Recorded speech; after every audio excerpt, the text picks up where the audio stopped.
देश बचाओ, देश बचाओ, देश बचाओ, देश बचाओ, देश बचाओ, देश बचाओ, देश बचाओ, देश बचाओ, देश बचाओ, देश बचाओ। जय भीम, जय भीम, जय भीम, जय भीम, जय भीम, जय भीम। देश बचाओ, देश बचाओ, देश बचाओ, देश बचाओ। जय जय जय जय जय भीम, जय भीम, जय भीम। देश बचाओ, देश बचाओ, जय भीम। देश बचाओ, सरकार बचाओ, देश बचाओ। अस्सलाम वालेकुम, आदाब। आप देख रहे हैं स्टेट ऑब्जर्वर। मैं हूं आशिया खान। अभी आप साफ तौर पर देख सकते हैं यहाँ पर प्रोटेस्ट चल रहा है। Safe constitution, stop privatisation, reserve in private sector and the supreme. मैं आपको एक नज़र यहाँ पर पुलिस कर्मियों पे दिखाना चाहूँगी। पुलिस कर्मी पूरी सतर्कता से यहाँ पर तैनात हैं। वो इनको यहाँ पर आगे नहीं जाने देना चाहते हैं। इस चीज़ को लेकर वो यहाँ पर पुलिस कर्मी हैं। आप साफ तौर पर यहाँ पर देख सकते हैं किस तरह से यहाँ पर झगड़ा, धक्का मुक्की का यहाँ पर पूरा माहौल बन चुका है। हम दिखाना चाहेंगे आपको किस तरह से यहाँ पर पुलिस कर्मी तैनात है। यहाँ पर आप साफ तौर पर देखेंगे यहाँ पे पुलिस कर्मी और जो लोग हैं यहाँ पर उनमें झड़प दिख रही है आपको। प्रोटेक्टिव एंड प्राइवेटाइजेशन को लेकर यहाँ पर प्रोटेस्ट किया जा रहा है। उस चीज को लेकर हम आपको दृश्य दिखाना चाहेंगे। हम आपको दृश्य दिखाना चाहेंगे किस तरह से पुलिस कर्मियों ने उसको रोक के रखा है। यहाँ पर अब साफ तौर पर हम आपको दिखाना चाहेंगे यहाँ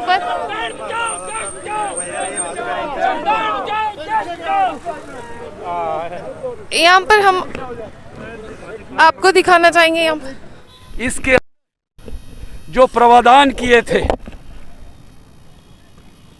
एजुकेशन, लिबर्टी, रिलीजन, ये सब टूटते हुए नजर आ रहे हैं।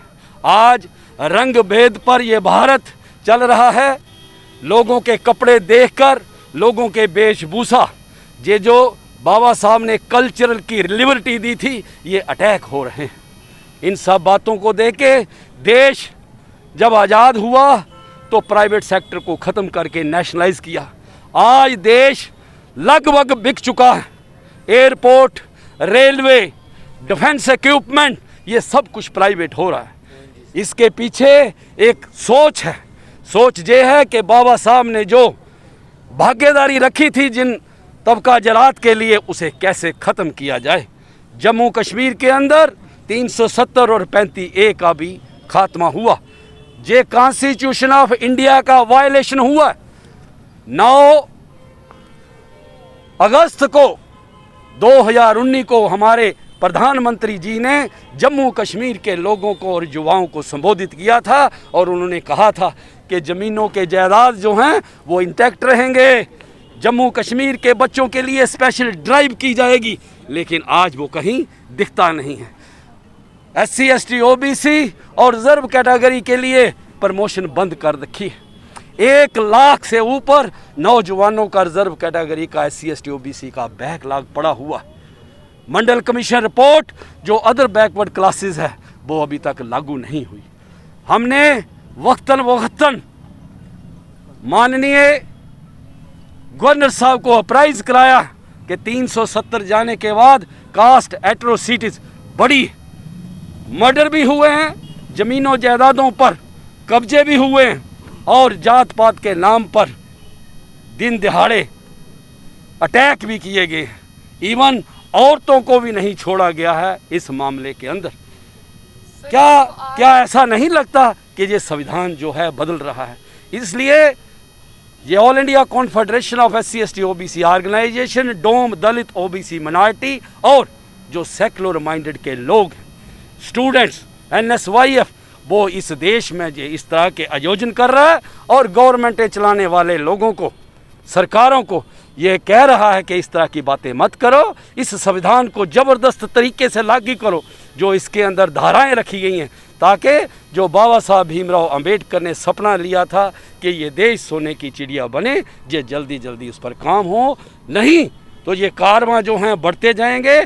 कल हमें LG साहब ने बुलाया था, बात हुई थी कि आज वो इस प्रोग्राम में सेलिब्रेशन में शामिल होंगे, लेकिन वो किसी कारण नहीं आ सके और हमने कहा था कि ये मार्च अगर आप नहीं पहुंचे तो गवर्नर हाउस जाएगा। लेकिन देश बचाओ, जिंदा देने वालों देश बचाओ। अब आप क्या कहना चाहिए? जो आपका मार्च है वो यहीं पे रोक दिया गया है। उसके देखिए, कोविड में हम झगड़े पर नहीं आना चाहते। हमारा मेमोरेंडम गवर्नर हाउस में जाना चाहिए। ये अर्जी जो है, ये शिकायत गवर्नमेंट के घर में जानी चाहिए। अब इन्होंने हमें रोका है। यहाँ इस इलाका के जो बड़े अधिकारी हैं, जो एसपी साहब हैं, वो यहाँ खड़े हैं। अब ये मेमोरेंडम हमें कोई ज़बरदस्ती नहीं करनी है। मैजिस्ट्रेट है हमारे, मैजिस्ट्रेट यहाँ अपॉइंट हुआ है, हमारा एलजी साहब को पहुँचा दें। और इस तरह के